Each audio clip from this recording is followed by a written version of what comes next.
Biblia referuese e Cyrus Scofield konsiderohet shtylla kryesore e krishterimit sionist në SBA, duke transformuar brez pas brezi amerikanët ungjillor apo evangelist në mbështetës të pakushtëzuar të Izraelit përmes interpretimeve të saj.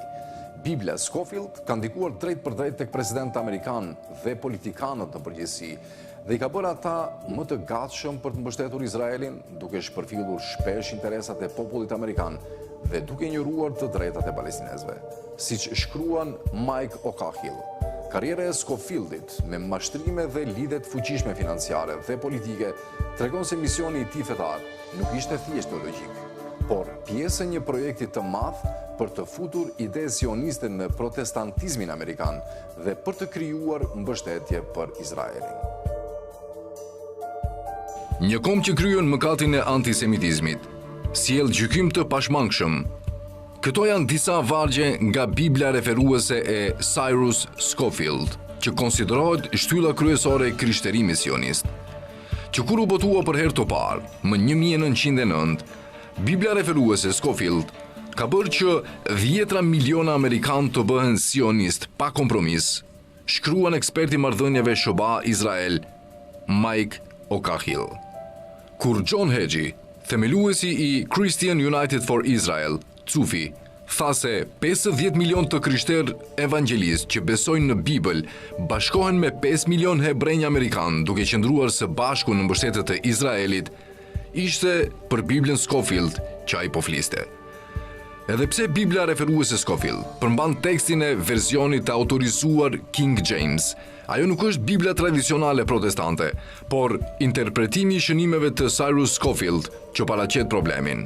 Më shumë se çdo faktor tjetër, janë pikërisht shënimet e Scofieldit që i kanë bërë brezat të tërë ungjillorësh amerikan të besojnë se Zoti kërkon prej tyre mbështetje të pakushtëzuar për shtetin modern të Izraelit. Në qendër të besimit sionist të krishterë qëndron komenti i Scofieldit mbi Zanafilën 12:3. Unë do t'i bekoj ata që të bekojnë ty, në përmbushje të lidhur ngushtë me klauzolën tjetër, dhe do t'a mallkoj atë që të mallkon ty. Mrekullisht e përmbushur në historinë e shpërndarjes, ka qenë gjithmonë keq për ata që kanë përndjekur hebreun, mirë për ata që e kanë mbrojtur. E ardhmja do t'a dëshmoj këtë parim edhe më mrekullisht, ka shkruar Scofield.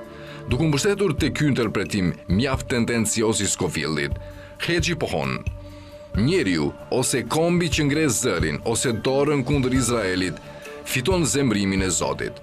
Por, siç thekson Stephen Sizer në kritikën e tij përfundimtare Christian Zionism, A Roadmap to Armageddon, premtimi kur i referohet pasardhësve të Abrahamit, flet për bekimin e Zotit ndaj tyre, jo për kombet të tëra që bekojnë kombin hebre, e aq më pak për shtetin bashkohor dhe laik të Izraelit.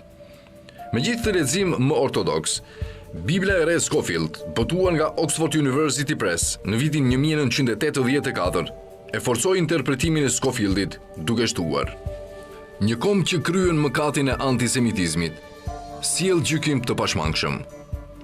E mbështetur nga një egzegeze dyshim të teksteve biblike të përzgjedhura, përfundon Sizer, leximi i veçantë i sionizmit të krishterë mbi historinë dhe ngjarjet bashkohore e vendos Izraelin dhe popullin hebre veç e veç nga popujt e tjerë të lindjes së mesme. Ai justifikon racizmin endemik që është i brendshëm në sionizëm, përkeson tensionet mes hebrejve dhe palestinezëve dhe minon përpjekjet për gjetur një zgjidhje paqësore të konfliktit palestinezo-izraelit, e gjitha sepse Biblia u thot këtë. Në librin e tij të vitit 2008, The Rise of Israel, A History of Revolutionary State, Jonathan Adelman përshkruan mbështetjen vendimtare që Izraeli merr nga fundamentalistët e krishterë si krejtësisht të rastësishme, por këtë pohim e hedh poshtë karriera e pabesueshme e njeriut që shkroi Biblën e fundamentalizmit. 2 vjet pas konvertimit të raportuar të Scofieldit në krishterim, më 1879, Atchison Patriot nuk u tregua as pak i impresionuar. Duke përshkruar ish banorin e Atchisonit si ish avokati, politikani dhe mashtruesi i përgjithshëm, artikulli tregonte disa nga shumë aktet keqdashëse të Scofieldit. Këto përfshinin një seri falsifikimesh në St. Louis, për cilat ai u dënua me 6 muaj burg. Të qenit një predikues i rilindur nuk e pengoi Scofieldin të bëhej antar i një klubi ekskluziv burrash në New York më 1901.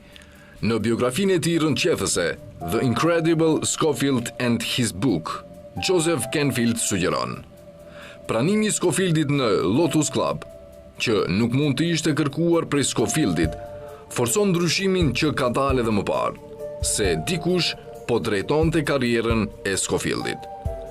Ai dikush, dyshon Canfield, ishte i lidhur me një nga antarët e komitetit të klubit, avokatin e Wall Streetit, Samuel Untermeyer. Siç nënkupton Canfield, teologjia e Scofieldit ishte shumë e dobishme për të bërë që të krishterët fundamentalist të mbështesnin interesin ndërkombëtar në një nga preferuarat të Untermeyerit, lëvizjen sioniste. Të tjerë kanë qenë edhe më të drejtë për drejtë mbi natyrën e shërbimit të Scofieldit ndaj agjendës sioniste. Në Unjust War Theory, Christian Zionism and the Road to Jerusalem, profesori David Lutz shkruan: Untermeyer përdori Scofieldin, një avokat nga Kansas City pa arsimim formal teologjik, për të futur idetë sioniste në protestantizmin amerikan. Untermeyer dhe sionistë të tjerë të pasur e me ndikim, të cilët ja prezantuan Scofieldit, e promovuan dhe financuan karrierën e këtij të fundit, përfshirë edhe udhëtimet në Europë. Në njërin prej këtyre udhëtimeve europiane, botuesi i Oxford University Press, Henry Fraud, shprehu menjëherë interes për projektin e Scofieldit.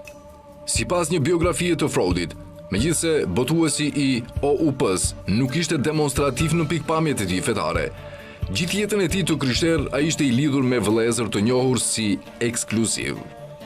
Ekskluzivët i referon grupit të ungjillorëve të krishterë, që në një ndarje të vitit 1848 brenda Plymouth Brethren, ndoqën John Nelson Darby, misionarin anglo-irlandez që konsiderohet përgjithsisht si figura më me ndikim në zhvillimin e sionizmit të krishterë dhe që pati një ndikim të madh mbi Scofieldin. Sikur Bibla Scofield të mos ishte botuar kurrë, president amerikan të ndikuar nga sionizmi krishterë, si Truman, Johnson, Reagan dhe George Bush, mund të kishin qenë më pak simpatizues ndaj kërkesave izraelite dhe rrjedhimisht më të vëmendshëm ndaj interesave të Shteteve të Bashkuara të Amerikës. Për më tepër, populli amerikan mund të ishte kursyer nga fjalimet pseudo-kristiane të John Hagee, Pat Robertson dhe të ndjerit Jerry Falwell për të mos përmendur profecitë fitimprurëse të fundit të kohëve, të tregtuara nga Hal Lindsey dhe Tim LaHaye. Por janë njerëzit e lindjes së mesme ata që janë prekur më shumë nga një Izrael ekspansionist i nxitur nga besnikëria e verbër e sionistëve të krishterë, të bindur se fjalët e Scofieldit janë vullneti i Zotit. Jo më pak viktima të Biblës Scofield janë 5 milionë refugjat palestinez, e drejta e cilëve për t'u kthyer kundërshtohet me zjarr nga të krishterët e amerikanizuar me sionizëm. Falin doktrinimit të tyre nga libri i shenjtë i Scofieldit, ata besojnë se Palestina nuk u përket palestinezëve, shumë prej të cilëve janë të krishterë gjithashtu, por ekskluzivisht popullit të zgjedhur të Zotit.